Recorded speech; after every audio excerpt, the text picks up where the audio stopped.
So, Bri, why are you here? I'm here living the dream. So, Matt, why are you all dressed up?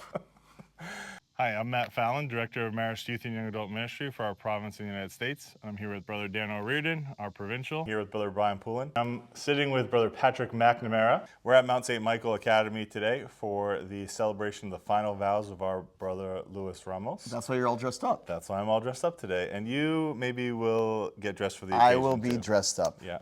We are going to talk to you today a little bit about our Marist Brothers General Chapter, which is going to take place in the Philippines through September and the beginning of October. So, Brother Dan, can you tell us what it is and why does it matter? Our general chapter happens every 8 years. It goes back to when Champagne and the early brothers built the Hermitage. They have a meeting, and the first meeting that happened at the Hermitage, Brother Francois, you might have heard the name, became the first superior general. And now, every 8 years, this meeting takes place, which allows the new superior general to be elected, as well as his council, as well as lots of important visioning for where we're going to go into the future. Brother Dan, what kind of decisions will the General Chapter make? What is its work? Apart from the elections, is really visioning to come up with where do we need to go into the future, the next 8 years? What should be our focal point? And there'll be a lot of discussions. There'll be a lot of looking back. What was important these last 8 years? What did we learn from that? Where do we need to continue to go in our focus? The last general chapter, what happened toward the end of the meeting is we narrowed down all of those thoughts into what we call 5 different calls, 5 different paths that we needed to move into the future. We're looking forward to kind of putting those together and putting them out there. And then the really important step is how do we live them once the chapter is over? How do we really incorporate those themes, those calls, that idea or vision of where we need to go and make that become a reality in our lives? The mission's not going to change. I mean, Champagne's dream to make Jesus Christ known and loved 280 years ago is still very much part of who we need to be, particularly our emphasis on young people, particularly our emphasis on those that are least favored. That's not going to change, but how we do it and where we do it and what are ways we can do it better maybe are some of the key things that we hope are going to come out of this. How do you get to go to the chapter? Who gets to go? How are those decisions made about who's representing our province at the chapter? The Marist world is divided into provinces or districts.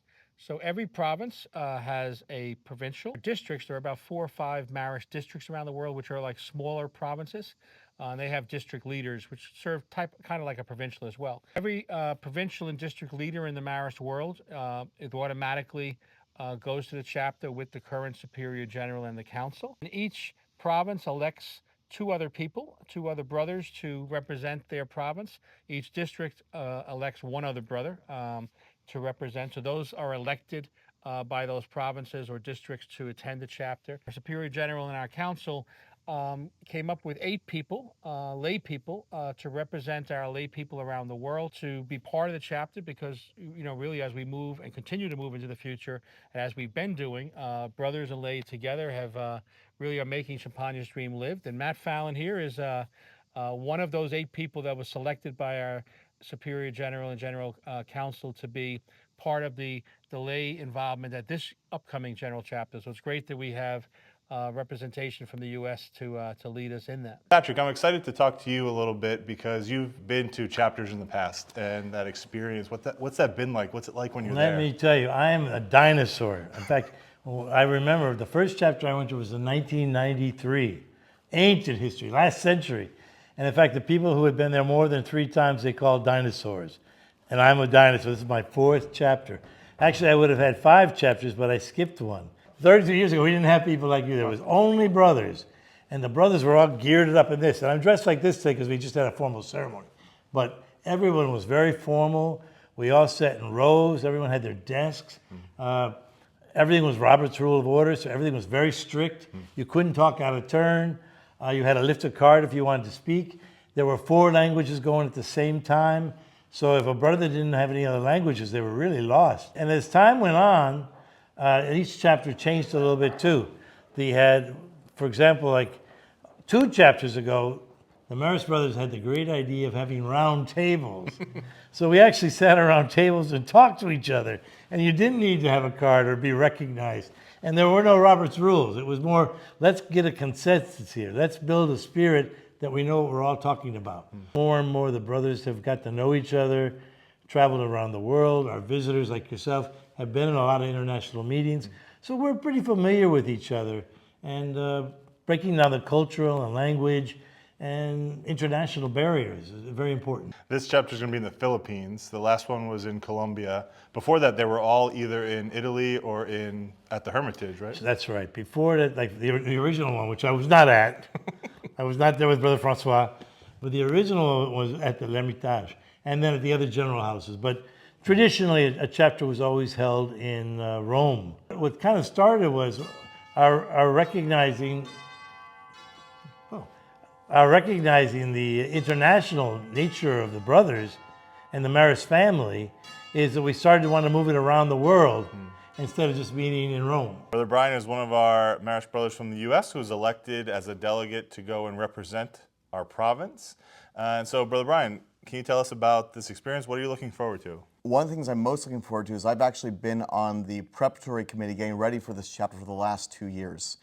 So I'm grateful to have the chance to see it all come together and you know how it comes to being. And really, I find pretty much every chance to experience our international Marist family is a great source of blessing. And since you've been on that preparatory commission, you were part of that commission's responsibility was creating the theme for this year's General Chapter. Can you tell us a little bit about that? What's the significance, and what does it mean for us in the United States and young people around the world?